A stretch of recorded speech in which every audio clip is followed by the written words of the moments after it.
FY BA का admission शुरू है, तो समझ लीजिए कि जैसे ही उसका क्लास शुरू होगा फिर आपसे मेरा मिलना लगभग कम हो जाएगा। यहाँ आपसे हम आज पढ़ेंगे गीत काव्य की परिभाषा, स्वरूप एवं उसकी विशेषताएं। तो सबसे पहले हमारे सामने एक बड़ा मौलिक प्रश्न होता है कि गीत है क्या, है कि नहीं। तो दरअसल साहित्य की जितनी विधाएं हैं, वैसे ही जब गीत की चर्चा चलती है तो गीत कवि के अंतर आत्मा से या अंतःस्थल से निकलने वाले वह मनोहर निर्झरणी है जिसमें संगीत के लोल लहरियों के थिरकन और भाव की मधुर तरंगावलियों का नर्तन होता है। बाप रे, ये तो बहुत अच्छी बात है कि नहीं। तो यहाँ जब हमसे ये कहते हैं कि गीत क्या है, तो गीत जो है गीतकार के अंतर आत्मा की अभिव्यक्ति है। मतलब गीतकार अपने गीत में अपनी अंतरात्मा की अभिव्यक्ति को, जैसे निर्झर झरने से निकलने वाला पानी निर्मल होता है, कल कल ध्वनियों को करता हुआ मधुर होता है, वैसे ही गीत कवि की अंतरात्मा से निसृत होता है, निकलता है। ठीक है।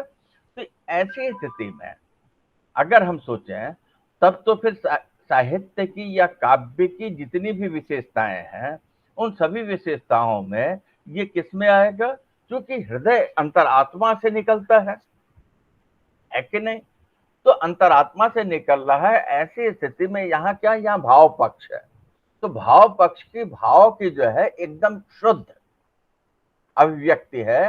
गीत काव्य के लिए अंग्रेजी में एक शब्द चलता है लिरिक, और हिंदी साहित्य में गीत की जब चर्चा चलती है तो वो उसी लिरिक के पर्यायवाची के रूप में, ठीक है, लिरिक के पर्यायवाची के रूप में जो है हम गीत को स्वीकार करते हैं और हम इसकी व्याख्या करते हैं। तो इस तरीके से ये कह लीजिए कि गीत का जो कलेवर होता है, गीत की जो रचना होती है वो कमनीय होती है, संगीत लिए हुए होती है, और वो गीतकार के निजी भावातिरेक को व्यक्त करने वाली होती है। ऐसी स्थिति में इस बात को जान लीजिएगा कि गीत में अगर कहीं भी बुद्धि आ जाए भाव की जगह, तो क्या होता है, गीत मरने लगता है, गीत कमजोर होने लगता है। इसका मतलब कि निर्मलता, निश्चलता, मधुरता, भावात्मकता इत्यादि क्या है, ये गीत की शक्ति है। अब भाव की चर्चा चलती तो भाव दो तरह के होते हैं, सुखात्मक और दुखात्मक, है कि नहीं। हमारी जो अनुभूतियां होती हैं, किसी अनुभूति से हमें सुख मिलता है और किसी अनुभूति से हमें दुख मिलता है। तो ऐसी स्थिति में जब गीत के पास हम जाते हैं तो ये कह लीजिए कि ये हमारे गीत सुख देने वाले भी हो सकते हैं, दुख देने वाले भी हो सकते हैं। अब महादेवी वर्मा को देखिए, है कि नहीं। तो उनके जो गीत हैं वो कैसे हैं, वो अधिकांश उनके गीत जो दुखात्मक हैं। मैं नीर भरी दुख की बदली, आप भी देख लीजिए कि उनके यहाँ क्या, तो उनके यहाँ जो नीर मतलब आंसू भरा हुआ है। जैसे बादल से पानी गिरेगा, वैसे ही प्रसाद लिखते, जो घनी भूत पीड़ा थी मस्तक में स्मृति शीश आई, दुर्दिन में आंसू बनकर आज बरस। तो वहां भी क्या है, दुख है। तो यहाँ आपसे ये बताना है, ये दो उदाहरण देते हुए, कि इस बात को आप जानिएगा कि गीत कैसे होंगे। गीत सुख देने वाले भी होंगे, गीत दुख देने वाले भी होंगे, क्योंकि ये मनुष्य की स्वाभाविक अनुभूति है, और मनुष्य के अंतरात्मा से निश्रित उसकी जो स्वाभाविक अनुभूति है, जिसमें संगीतात्मकता हो, जिसमें लयात्मकता हो, जिसमें सरलता हो, जिसमें कोमलता हो, जिसमें सहजता हो, वो क्या है, वही गीत है कि नहीं। कि वो सुनने पे अंतरात्मा झूम उठे। तो आप कहेंगे सर दुख में भी ऐसा होता है? होता है, दुख में भी वैसा होता है कि दूसरे के दुख की, दुख भरे दर्द भरे नगमे को, गीत को सुन करके हमारे जो दुख होते हैं वो उसी समय जो जागृत होते हैं, और एक क्या होता है, एक विशेष तरीके का कि अलग से अनुभूति होती है और हमारा उससे तादात्म्य हो जाता है। तो यहां जो है महादेवी वर्मा गीत को परिभाषित करते हैं। तो गीत को परिभाषित करते समय वो कहती हैं, साधारणतः गीत व्यक्तिगत सीमा में तीव्र सुख दुख की अनुभूति का वह शब्द है जो अपने ध्वन्यात्मकता में गेय हो सके। जो बात मैं कह रहा था, मतलब ये सुख दुख की अभिव्यक्ति, ठीक है, इसका मतलब गीत का कथ्य कहाँ है, तो कहते गीत कहाँ है, तो हृदय के है, अंतरात्मा में है। लेकिन वहां इन्होंने एक शर्त जो जोड़ दी अपनी परिभाषा में, वो क्या, कि अपने ध्वन्यात्मकता में गेय हो सके। तो गीत का प्रधान तत्व, मतलब गीत का एक तत्व यहां जो है बार बार हमें संगीतात्मकता या गेयता जो है वो मिल रही है। दूसरा क्या है कि गीत कैसा होगा, तो सुख देने वाला भी होगा, दुख देने वाला भी होगा, है कि नहीं? क्योंकि व्यक्ति की अनुभूति जो सुख दुखात्मक होती है। हेनरी हडसन जब गीत पर विचार करते हैं तो ये कह लीजिए कि ये गीत को परिभाषित करते समय ये क्या करते हैं, इनकी दृष्टि और व्यापक होती है। तो कहते हैं कि शुद्ध गीत काव्य में एक ही भाव, एक ही उमंग भावावेश के साथ संक्षिप्त रूप में व्यंजित होता है, विस्तार उसके प्रभाव को कम कर देता है। हडसन ने ये कह लीजिए गीत को परिभाषित करने में या गीत के स्वरूप को बताने में वो बहुत ही साफ हमारे सामने रखे। गीत में क्या होगा, एक भाव होगा, एक बात। दूसरी बात ये कहते हैं कि उसमें एक ही उमंग होगा और वो भावावेश के साथ जब वो प्रस्तुत होगा, तो एक भाव हो, उमंग हो और भावावेश के साथ एकाएक, मतलब तीव्र क्या है कि जैसे जमीन के अंदर से निकलने वाला फौहारा, है कि नहीं? कहीं आप जाते हैं फौहारे के पास, वो हमें चमत्कृत कर देता है, लेकिन लगातार वही जब पानी फेंकता रहता है और हम उसको देखते रहते हैं, ऐसी स्थिति में क्या होता है, एक निरस्ता हो जाती है। तो इन्होंने क्या कहा, हेनरी हडसन जब विचार करता है तो कहता है कि एक भाव हो, एक उमंग हो और संक्षिप्त रूप से व्यंजित हो, क्योंकि उसका विस्तार क्या करेगा, उसका विस्तार ये करेगा कि उसकी अनुभूति को कम कर देगा, है कि नहीं? तो ऐसी स्थिति में क्या होना चाहिए, संक्षिप्तता भी एक विशेषता आ गई और उमंग भी उसमें आ जा रहा है, गेयात्मकता की बात जो है ऊपर हो गई है, भाव की बात हो गई। तो गीत के तत्व जो है वो हमारे सामने जो खुलते चले जा रहे हैं। हार्वर्ड जो गीत को परिभाषित करते हुए उनका मत है कि सूक्ष्म अनुभूति में रचना को गीत काव्य कहा जाता है। तो यहां जो है जब ये कहते हैं अनुभूति में, जिसको हमने अनुभव किया है उसकी अभिव्यक्ति हो, वो अंतरात्मा से निश्रित हो, लेकिन वो कैसे सूक्ष्म हो, मतलब आकार के छोटे पे, है कि नहीं? दुख आए लेकिन कितने समय के लिए, कुछ समय के लिए। सुख आए कितने समय के लिए, कुछ समय के लिए। क्योंकि बराबर सुख का ही वर्णन करते चले जाएंगे तो जो गीतकार का जो भाव है, जब वो लंबा दीर्घ खींचेगा, ऐसी स्थिति में एक स्वाद जैसा हो गया, यही ना? अरे भाई, आपको मीठा ही मीठा खिलाया जाए या आपको तीखा ही तीखा खिलाया जाए, क्या होगा, स्वाद खराब होगा। लेकिन आप देख लीजिए क्या करते हैं, आप जब भी किसी भी चीज का आस्वादन करते हैं तो आस्वादन की प्रक्रिया में आपको क्या चाहिए, तीखा भी चाहिए, खट्टा भी चाहिए, कासाय भी चाहिए, मीठा भी चाहिए, है कि नहीं? और ये अलग अलग जो स्वाद मिलते हैं तो ये क्या अलग अलग भाव।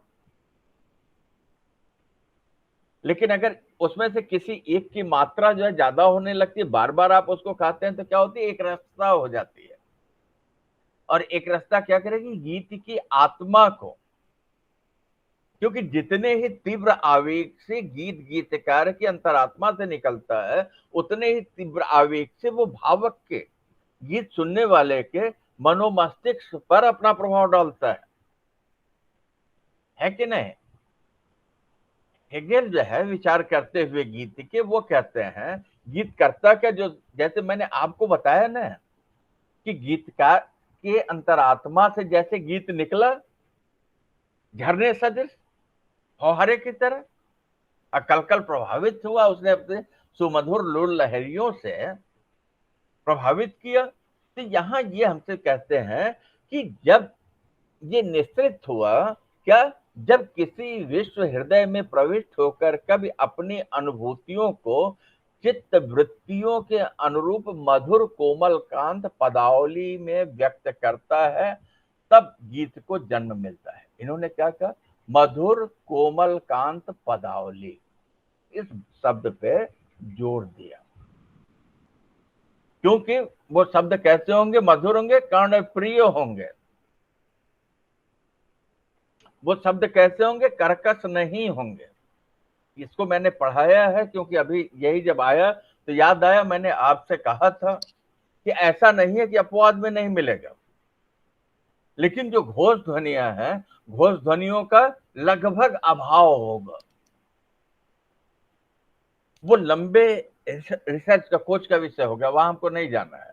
तो यहाँ आपसे क्या कहा, तो ये कहा हेगेल ने कि मधुर कोमल कांत पदावली। रस्किन के पास जाते हैं, पाश्चात्य चिंतक है, तो रस्किन जो गीत पे विचार करते हैं, और गीत पे विचार करते हुए रस्किन हमसे कहते हैं गीत काव्य कवि की निजी भावनाओं का प्रकाशक होता है। सहज शुद्ध भाव, स्वच्छंद कल्पना, तर्क और अन्याय मूलकता से, उच्च विचार से ही गीत काव्य की वास्तविक विशेषता है। यहां जो है सहजता और शुद्धता, संगीतात्मकता, लयात्मकता, है कि नहीं, वो सारे तत्व जो है इकट्ठा करते चले जाइए, और फिर किसी गीत को आप देख लीजिए तो रास्किन जो कह रहा है कि ये क्या है, तो ये गीत जो है कवि की निहायत निजी व्यक्तिगत अनुभूतियां है। ये कैसा है, ये दूसरे का परार्थ, दूसरे का अनुभव नहीं है कि नहीं, परानुभूति नहीं है। ये क्या है, गीतकार की स्वयं की स्वानुभूति, स्वयं की अनुभूति, है कि नहीं।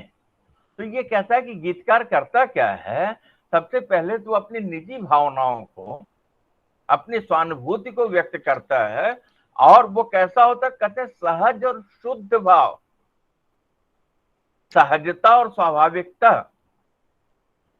और स्वच्छंदता। ये क्या है, ये गीत की ताकत है। यहां जो है तर्क के लिए कोई जगह नहीं है। मतलब गीत जब गाया जा रहा हो तो उस समय हम सवाल करें, जैसे आप देख लीजिए, आज तो हम बहुत आगे निकल गए, लेकिन हमारे यहाँ हजारों साल से हमारी जितनी परंपराएं हैं, हर परंपराओं के, हर संस्कारों के गीत बने हैं। और जब भी शादी विवाह मृत्यु कुछ भी ऐसा होता है तो उस समय तक गीत गाए जाते हैं, जन्म से लेके मरण तक गीत गाए जाते हैं। और ये जब होते हैं तो आपने अभी तक ध्यान नहीं दिया होगा, लेकिन आप उसको ध्यान से सुनिए, तो आपको स्वयं से लगेगा कि यार यहाँ जो बातें कही जा रही हैं, कुछ चीजें हो सकता है कि आज के परिवेश में वो सटीक न बैठ रही हो, लेकिन जब लिखी गई थी तो लिखने वाला जो है क्या, किसी तर्क का वहां प्रश्न नहीं होता है, क्योंकि किसी भी तरीके का प्रश्न, किसी भी तरीके का स्वरूप परिवर्तन गीत की आत्मा को मार देगा। दूध में क्या है, दूध में दही का भी तत्व है, चिकनाई भी है, मतलब दूध से बने हुए जितने पदार्थ हैं सारे के सारे तत्व हैं, लेकिन सारे के सारे कैसे हैं, सारे के सारे बुद्धि की उपज हैं। तो दूध की जो सहजता है, दूध की जो स्वाभाविकता है, दूध की जो पौष्टिकता है, दूध की जो शीतलता है, दूध की जो शक्ति है, वही क्या, वही गीत की शक्ति है। ऐसे आप समझ लीजिए, एक बूंद पानी का छींटा मार दें और 1 केजी दूध हो तो वो क्या हुआ, तुरंत उसमें मिलावट हो गया। जो उसके ताजेपन की गर्मी थी, उसमें हमने पानी का छींटा मारा तो उस गर्मी में पानी के छींटे ने प्रवेश करते ही क्या किया, उसकी गर्मी को कम कर दिया। ऐसे आप समझ लीजिए, इतनी शुद्धता होती, इतनी पवित्रता होती है। झरने से निकला हुआ पवित्र जल, हमने क्या किया, उसमें छोटा सा एक नमक का कण डाल दिया या नमक शक्कर का एक क्रिस्टल डाल दिया, क्या होगा, वो रासायनिक प्रक्रिया करके जो है उसमें नमकीन या मिठास आ जाएगा। यहाँ यही बात ये कह रहे हैं कि ये क्या, सहज शुद्ध स्वच्छंद, ये जो है गीत की शर्त है। अब वहां जो है तर्क के लिए कोई जगह नहीं है। रामकुमार वर्मा के पास जाते हैं, हिंदी के विद्वान है, तो कहते हैं गीत काव्य की रचना आत्माभिव्यक्ति के दृष्टिकोण से ही होती है, उसमें विचारों की एक रूपता रहती है। अतः गीत काव्य में ये 4 बातें हैं, आत्माभिव्यक्ति, विचारों की एक रूपता, संगीतात्मकता के आग्रह के साथ सरसता होती, वह गीत काव्य। यहां आप जानिएगा, क्योंकि परिभाषित करना है, इसके लिए शायद ऐसा मुझको लगता है कि रामकुमार वर्मा ने विचारों की एक रूपता को या ऐसे शब्द का प्रयोग किया, एक भाव एक उमंग। ऊपर तो अभी चर्चा जो है हमने तुरंत ही की है कि नहीं। आपसे जब बात हो रही थी तो आपको परिभाषित करते समय अगर आपको ध्यान आ रहा होगा तो हेनरी हटसन ने क्या कहा था, एक ही भाव एक ही उमंग भावावेश के साथ। तो यहां जो ये जब विचार को लाते हैं तो विचार के संदर्भ में मात्र इनका ये कहना होगा कि उसमें विचार तत्व तो नहीं, मतलब गीत का जो विषय है, गीत का जो कथ्य है कि नहीं, क्योंकि जैसे ही विचार आएगा स्वाभाविकता मरेगी। लेकिन इनकी परिभाषा इसके लिए महत्वपूर्ण हो जाती है कि ये कहते आत्माभिव्यक्ति, गीत गीतकार के अंतरात्मा की अभिव्यक्ति है। तो आत्माभिव्यक्ति एक तत्व पे इन्होंने बहुत स्पष्ट कर दिया। और दूसरी बात जो ये कहते हैं विचारों की एक रूपता, क्या मतलब एक भाव हो, विचारों की एक रूपता को एक भाव के अर्थ में हम ग्रहण कर लें, संगीतात्मकता और सरसता होती है। उसको इन्होंने क्या कहा, रामकुमार वर्मा ने गीत काव्य कहा। बाबू श्याम सुंदर दास के पास जाते हैं तो श्याम सुंदर दास जो है गीत को परिभाषित करते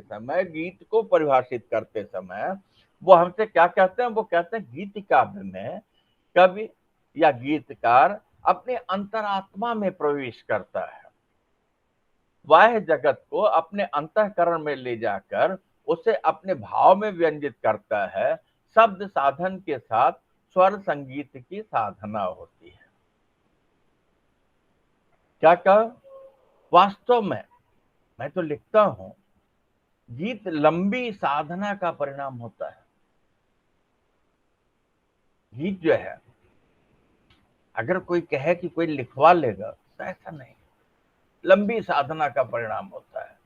तो यहां जो लगभग ऐसी ही बात ये कह रहे हैं कि कवि क्या करता है, सबसे पहले तो बाह्य जगत को छोड़ता है, क्या मृत्यु को स्वीकार करता नहीं, मतलब बाहरी अनुभूतियों का उसके ऊपर कोई असर नहीं होता, बल्कि वो अंतर जगत में कहा, भाव पक्ष में, बाहरी अनुभूति है क्या, बुद्धि पक्ष है। बुद्धि क्या है, जिसके पास बुद्धि जितनी ज्यादा हो वो उतना ही सफल माना जाता है। लेकिन बुद्धि तो हमेशा क्या करती है, विकार पैदा करती है कि नहीं। आप देख लीजिए, जहां भी बुद्धि का प्रयोग होता है वहां क्या होगा, वहां जब विकार पैदा होगा, क्योंकि बुद्धि जब जाएगी तो अगर सर्वत बनाना है वो करेगी क्या? पानी में शक्कर मिलाएगी, नमक मिलाएगी, कोई एसेंस मिला देगी, नींबू मिला देगी। तो मिलाने की प्रक्रिया,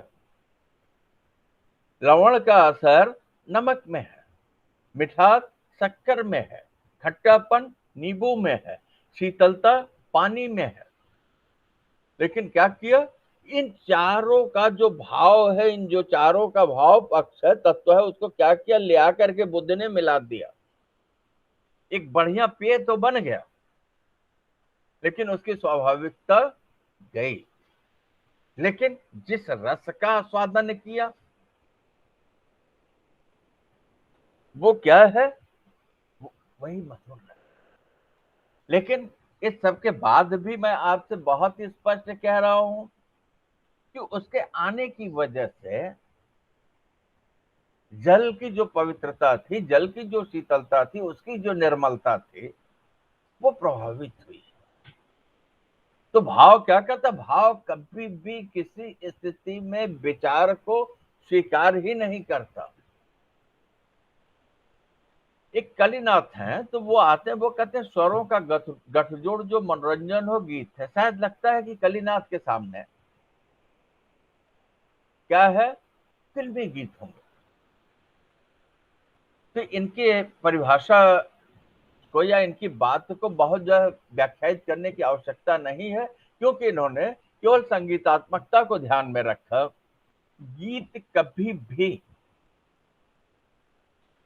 ये कह लें कि हम शब्दबद्ध कर दें और गीत बन जाएगा, तो नहीं। उसमें क्या होना चाहिए, भाव होगा, तभी गीत स्वतः फूट पड़ेगा। यहां जब हजारी प्रसाद द्विवेदी के पास जाते हैं तो वो गीत को परिभाषित करते हैं और कहते हैं गीत का भी व्यक्ति के सुख दुख का चित्रण होने के साथ साथ अवस्था विशेष का भावमय चित्रण होता है। तो ये भी अपनी जगह सही है। तो इन परिभाषाओं के आलोक से जब हम आगे बढ़ते हैं तो एक बात, तो एक तत्व गीत की विशेषताओं में उभर के आती, भाव प्रवणता। अब मनुष्य का हृदय कैसा है, तो असंख्य भावनाएं यहां उठती और गिरती रहती हैं। अब ये भावनाएं कैसी हो सकती है, प्रेम की हो सकती है, हर्ष की हो सकते हैं, विषाद की हो सकते हैं, लेकिन किसी भी तरीके की होते हैं। तो ये क्या करेंगे, ये हृदय की जो सुख दुखात्मक स्थिति है, हृदय की जो सुख दुख मूलक वृत्ति है, उसको जो है कोमल भावनाओं के साथ स्वाभाविक रूप से वो जो प्रस्फुटित हो रहा है, वो जो स्वाभाविक रूप से निर्झरणी तरीका जो आगे बढ़ रहा है, वो क्या करता है, वही स्रोत फूट पड़ता है। इसके लिए क्या होगा, अब हमारे अंदर प्रसाद की वो लाइन जो शुरू में मैंने कहा था, जो घनीभूत पीड़ा थी मस्तक में स्मृति सी रुक जाएगी, दुर्दिन में आंसू बनकर आज बरसने रुक जाएगी। जो मैंने कहा क्या, जो घन मतलब ऐसा कुछ है जमा हुआ। बादल भी बरसता है तो आपने देखा हो कि बादल जब आता है तो उसमें जल होता है तो ही बारिश होती है। वैसे ही जो मैंने कहा कि गीत एक लंबी साधना का, लंबे संस्कार का परिणाम होता है। गीत कोई लिखवा नहीं सकता, गीत स्वयं से आ जाता है होठों पर। तो हमारे मस्तिष्क में हम अपने जीवन में सुख पा रहे होंगे तो सुख की अनुभूति मस्तिष्क में जमेगी, सुख की अनुभूति व्यक्त होगी। दुख पा रहे हैं तो दुख की अनुभूति व्यक्त होगी, है कि नहीं? देखिए, आप शादी विवाह के समय, यज्ञोपवीत पूजन के समय क्या होता है, शुभ के गीत होते हैं, लेकिन शोक का प्रकरण होता है तो दुख के गीत होते हैं। दिल जलता है तो जलने दे, आंसू न बहा, फरियाद न कर। ये गाना जब मुकेश गाते हैं, शायद मुकेश का ही है ना, ये जब गाना गाते हैं तो क्या होता है, हमारी आंखें भरने लगती है। मालूम नहीं उसका दिल कितना जला नहीं जला, लेकिन अगर जो है हमारे पास उस तरीके का भाव है तो हृदय क्या करता है, हृदय तुरंत साधारणीकरण करने लगता है। और उसके दर्द की जो स्थिति है, उस गीत के दर्द का जो भाव है, वो सारे के सारे वातावरण को अपने में समेट लेता है कि नहीं? और सबकी आंखें नम होने लगती हैं। तो यहाँ यही बात है कि एक तो क्या हो गया, भाव प्रवणता, दूसरी आत्माभिव्यक्ति। क्योंकि गीत के सृजन के मूल में जैसी बात मैं कह रहा हूं कि गीतकार के सुख दुख की अभिव्यक्ति होती है, ऐसी स्थिति में गीत का एक प्रधान तत्व, मुख्य तत्व जो है, वो क्या, आत्माभिव्यक्ति है। ये क्या करता है, यह गीत की एक मुख्य विशेषता है। यही पाठक के श्रोता की अनुभूति से तादाद में स्थापित करता है।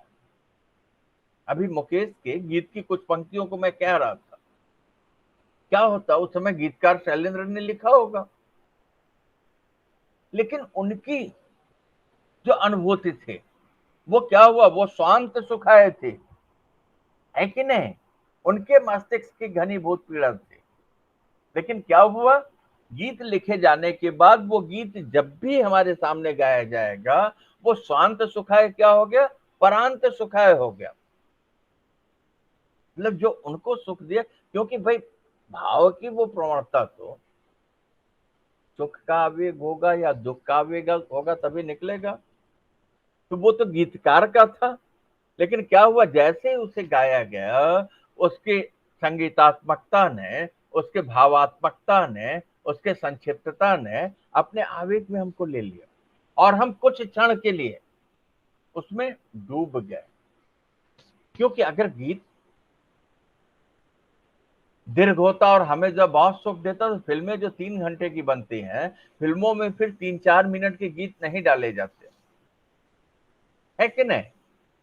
क्योंकि गाना लंबा हुआ तो हम क्या होता है, बोर होने लगते हैं और फिल्म देखने गए होंगे, हालांकि आप लोगों को वो सौभाग्य कहाँ मिला, लेकिन आज भी अगर थिएटर में फिल्म देखने जाते होंगे तो क्या होता होगा, जैसे गाने आने शुरू होते हैं कि अधिकांश लोग अगर बाथरूम जाना होता है तो निकल जा, अच्छा गाना आ रहा है, चलो हो क्या जाता है।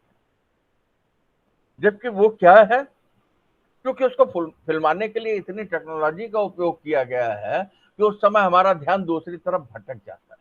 लेकिन इस बात को जानिए कि उस फिल्म के तारतम्य को बनाए रखने में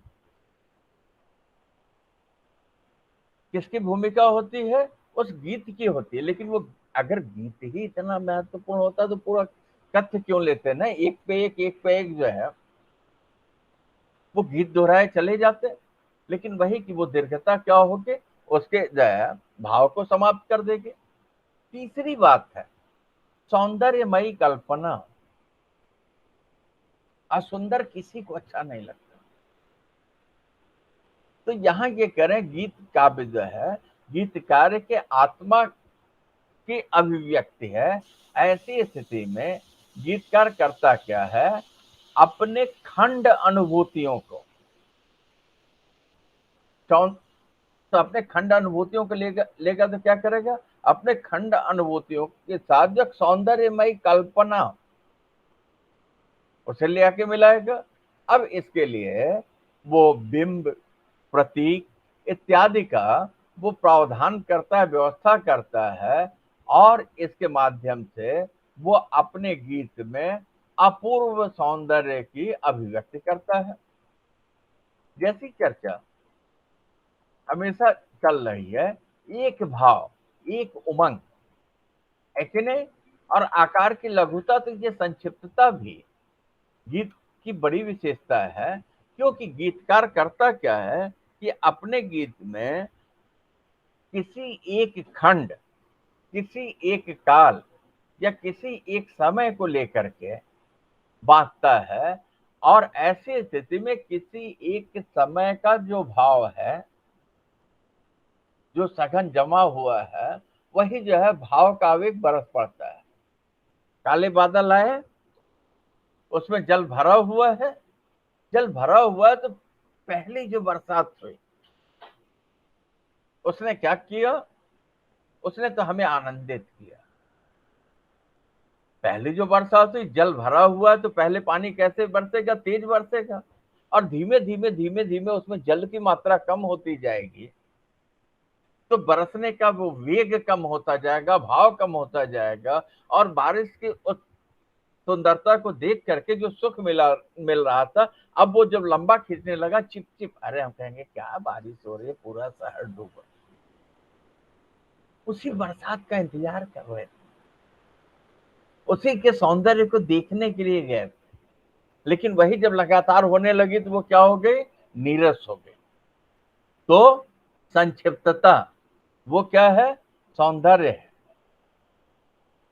आज तो शादी होती है तो दुल्हन को ले जा करके जो हम क्या करते हैं, दुल्हन को ले जा करके मंच पे बैठा देते हैं, क्या कहते हैं उसको भाई, जयमाल का जहां मंच होता है,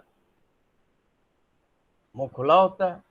लेकिन पहले क्या होता था, विदा होके आई तो लोग देखने आते थे, उसके पहले किसी ने देखा नहीं है, सौंदर्यमय कल्पना। अब आए, कैसी है, सांवली है, बुरी है, फेस कटिंग अच्छा है, नहीं है, अरे भाई उसके पास भी आंख होंगे, कान होंगे, नाक होगा, मुंह होगा, एक चेहरा होगा, है कि नहीं, सांवरी होगी, गोरी होगी, लेकिन ये सारे भाव जो देखने वाले के मस्तिष्क में घूमते रहे। और इसके बाद लोग आए, बैठे, इधर उधर की बातचीत चल रही है, दुल्हन बुलाई गई, सौंदर्यमय कल्पना ये देखिए। अब क्या हुआ, वो बुलाई गई, आई, कैसे आई, कैसे बैठी, बैठने के बाद कैसे धीमे धीमे धीमे जो है लपेट करके, तो क्या करते हो, वो जो साड़ी पहनती है वो घूंघट धीमे धीमे धीमे धीमे उठाया गया और ऐसे जो ढक दिया गया। और पता चला उस समय क्या हुआ, उस समय हुआ ये कि जब वो हटाया गया, सौंदर्यमयी कल्पना चित्रण क्या हो रहा है कि अब जब वो घूंघट हटाया गया तो उस समय भी आंखें खुली नहीं थी, आंखें पल के बंद है, धीमे धीमे आंखें खुलती हैं उस सौंदर्य का। कि आप कल्पना कीजिए जो चित्र मैंने आपको दिखाया, और उसी में कोई होती थी, अरे भाई लड़की ही तो है ना, कोई होती थी कि भाई ठीक है परंपरा है, तो वैसे आगे बैठी है, फिर दिखाने के लिए जो धीमे धीमे घूंघट उठाया गया और उसकी आंखें खुली हैं, तो लोग क्या कहते, अरे कितनी बेशरम है कि मैं देखने गई तो चक्कर पकड़ वो देख रही थी। अरे भाई, है कि नहीं। लेकिन यहां क्या हुआ, यहां वही चीज आने के बाद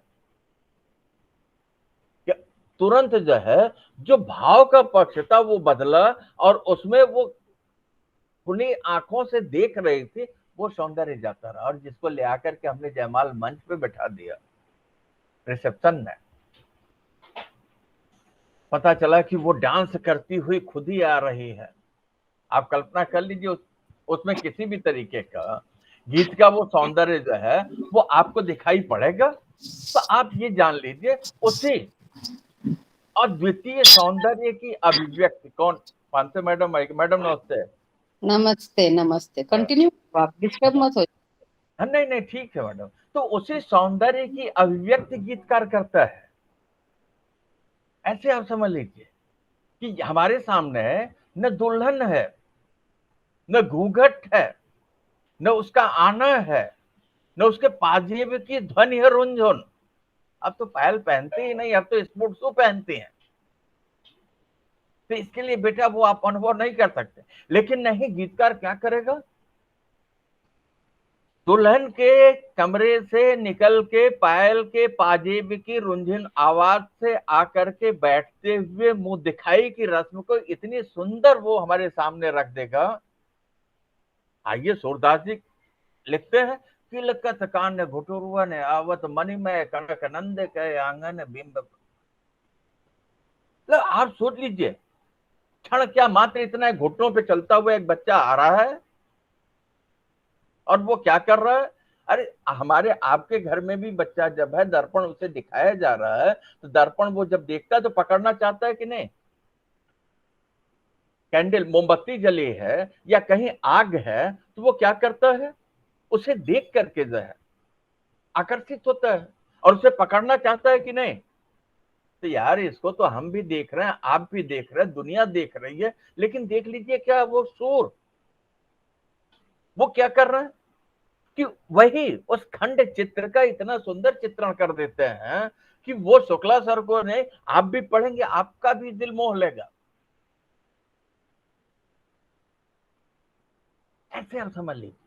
तो क्या हुआ, ये जो मैंने दुल्हन का उदाहरण दिया या श्री कृष्ण की बाल लीला का उदाहरण दिया, तो वो सारी देखिए क्षण विशेष का, खंड विशेष का है, लेकिन कैसा निश्चल है। लेकिन वही दुल्हन की खुली टक टक देखती हुई आंखें, वो क्या हो गया वहां तुरंत वो, अरे वो टुकुर टुकुर देख रही थी, सारा सौंदर्य क्या हुआ, भूल गया। वो पायल की रुंझुन, वो लोच के साथ सहमी सहमी सी हिरनी की तरह बैठना, वो सारी चीजें, सारा सौंदर्य बिखर गया। किसमें बिखर गया, क्योंकि वो लंबा जैसे ही खींचा, आंखों के खुलने मात्र से भावक की, देखने वाले की जो दृश्य थी, जो प्रांत सुखाया था, वो परिवर्तित हुआ। और वो जब परिवर्तित हुआ तो क्या हुआ, प्रभावान्वित, है कि नहीं। एक तो ये था कि हम समाहित हो जाते, कहते वाह भाई क्या खूबसूरत, अनिमय कनक नंद के आंगन बिम, अरे क्या चित्र है। उसने हमें क्या किया, हमें जो है, मेरो तो गिरधर गोपाल दूसरो न कोई, जब वो कहते तो हमको भी नहीं लगता कि नहीं, मीरा जब कहती है कि मेरे तो गिरधर गोपाल दूत, दुखात्मक है, लेकिन हमारी भी आंखें भर आती हैं। प्रभावान्वित मतलब प्रभावित करना, कि गीत में इतनी धार हो कि वो क्या करे, वो किसी एक मार्मिक अनुभूति को या किसी एक मार्मिक खंड चित्र को जो है वो हमारे सामने जब रखे, तो हमारे सामने रखने के बाद जो है वो हमें इतना प्रभावित करे, इतना प्रभावित करे कि हम स्वयं को भूल जाएं, है कि नहीं। तो स्वयं को भूलने के लिए क्या होना चाहिए, उसमें एक सूत्रता होनी चाहिए, है कि नहीं।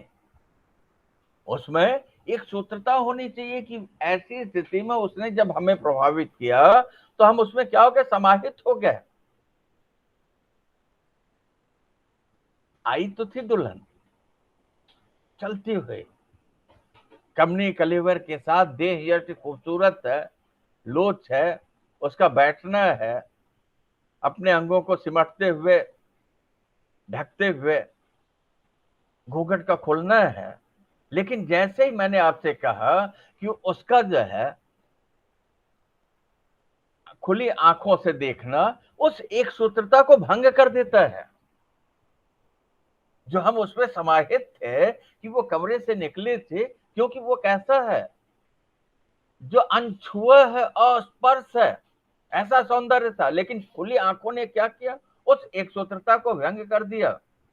जिस सौंदर्य की अनुभूति कह रहे थे वो क्या हुआ, खंडित हुआ। ये क्या है, ये गीत की स्थिति है कि वो हमें क्या करे, तो वो हमें अपने में समाहित कर ले, क्योंकि वो सुंदर और मार्मिक रचना है, जो हमारे मर्म को, जो हमारे हृदय को छूने वाली है, जो हमारे हृदय को बांधने वाली है, वो ऐसी रचना है। अब इसके लिए क्या होगा, सुंदर दृश्य तो देख रहे हैं, सुखद अनुभूति हो रही है, सारे रस का पान कर रहे हैं, है कि नहीं। लेकिन अब किसी एक खंड या किसी एक चित्र या किसी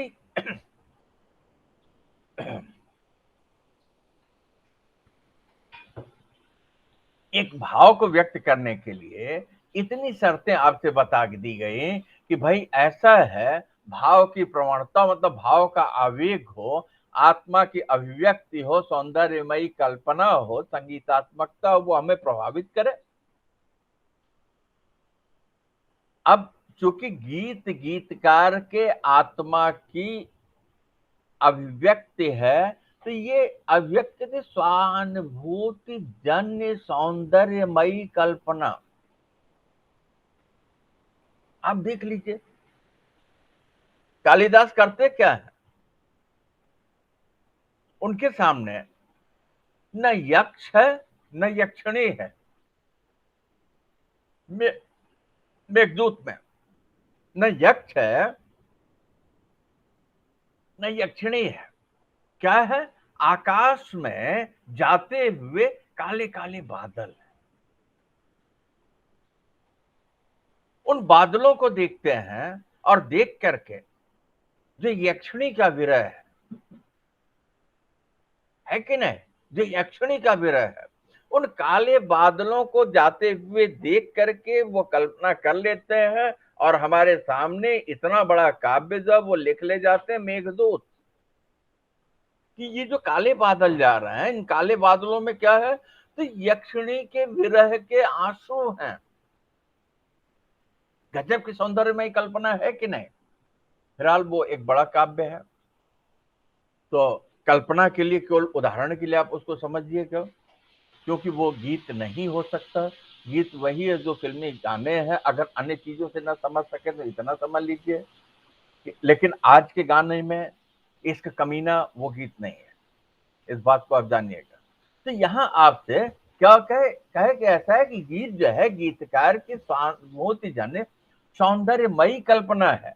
तो ऐसी स्थिति में अपने सौंदर्यमयी कल्पना को शब्दबद्ध करने के लिए उसे क्या करना पड़ेगा? कोमल कांत पदावली, मतलब कोमल शब्दों का चयन, मतलब शब्द चयन भी उतने ही सुंदर हो। अरे भाई, नायिका सुंदर है, भाव सुंदर है, तो भाव की अभिव्यक्ति के लिए साधन भी तो सुंदर होने चाहिए, है कि नहीं? क्योंकि गीत का श्रृंगार, गीत के भाव का संवहन करने के लिए कौन आएगा? शब्द ही तो लेके आते हैं ना, शब्द ही तो आगे जाता है। जो ध्वनि है वही तुम्हारे कानों को मिलेगी। तो ऐसी स्थिति में जिन शब्दावली का जब वो पदबद्ध करता है तो क्या उन शब्दों का की जो संरचना है, उसकी जो रचना है, वो कैसे वो कोमल हो। क्योंकि गीत काव्य में कोमल भावनाओं के अनुरूप मसृण, मतलब होता है सबसे छोटा। मस मच्छर जो होता है उससे भी छोटा होता है, मसृण उससे भी छोटा, है कि नहीं? ऐसी भावना है जो क्या हो, जो जिसका दमन न किया जा सके, है कि नहीं, जिसे तोड़ा न जा सके। तो क्या करता है? करता यह है कि अपने उस भावना के अनुरूप जो है सुंदर कोमल और प्रवाहात्मक कलात्मक शैली में वो ले आकर के गीतकार हमारे सामने उसे रख देता है।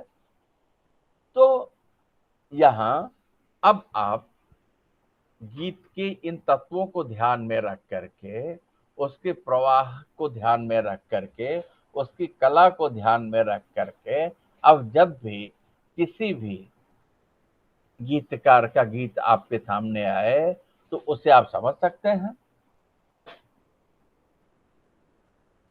यहाँ आप ध्यान दीजिए कि जैसे ये सारी चीजें गीत के तत्व हैं, वैसे ही भाव की नवता, नवीनता भी वो क्या है, वो गीत के लिए विशेष है। क्योंकि एक ही जैसा गीत हो चलेगा नहीं, हमें अलग से अलग कुछ जो हमेशा चाहिए। उपमान मैले हो गए हैं, आगे लिखते विषय थोड़ा बढ़ रहा है। उपमान मैले हो गए हैं और वो अपनी प्रेयसी को क्या कहते हैं? वो अपनी कलगी बाजरे की। अब आप सोचिए, यहां तो हम चंद्रमुखी कहते रहे, एक से एक उपमाएं देते रहे हैं, और वो कलगी बाजरे की कहते हैं अपनी प्रेयसी को, प्रेमिका को। तो यहां आप जान लीजिएगा ये 20वीं सदी के अंतिम दशक का 7वें 8वें दशक के कवि जो है आगे की बातें हैं। लेकिन इस बात को आप जानिए कि क्या होना चाहिए। तो वो अपने गीत को जब रखे तो जो भी मूर्त हो अमूर्त हो उसका सुंदर विधान करे, स्वाभाविकता हो, अलंकरण हो, मतलब श्रृंगार हो, और जो सौंदर्य हो, उसकी जो सौंदर्य दृष्टि हो वो एकदम नई है। क्योंकि नवता, नवीनता वो जो है अति आवश्यक। कुछ अलग सा होगा तो ही हमारी दृष्टि, कुछ अलग सा होगा तो ही हमारे कान जा करके वहां रुकेंगे। और जहां तक उपमान की बात है, तो नवीन उपमानों के साथ उसमें कलगी बाजरे की भी आके जब बैठ सकता है, लेकिन वो गद्य में है। गद्य में मतलब है तो कविता, नई कविता है, तो हो सकता है ये नयापन आज हम आपको गीत पढ़ाते समय कलगी बाजरे की को उपमान हम नहीं मान सकते। लेकिन गीतकार जब ये कहता है कि उपमान, सॉरी, ये जब ये कहते हैं उपमान मैले हो गए, तो बात यहां पवित्रता की आती है। फिलहाल इन तत्वों को लेकर के आप गीत का अध्ययन कर सकते हैं। छायावाद में भरपूर खूब गीत लिखे गए हैं। इस तरीके से आपका ये व्याख्यान पूरा हुआ। आपके अगर कुछ सवाल हो तो आप पूछ सकते हैं।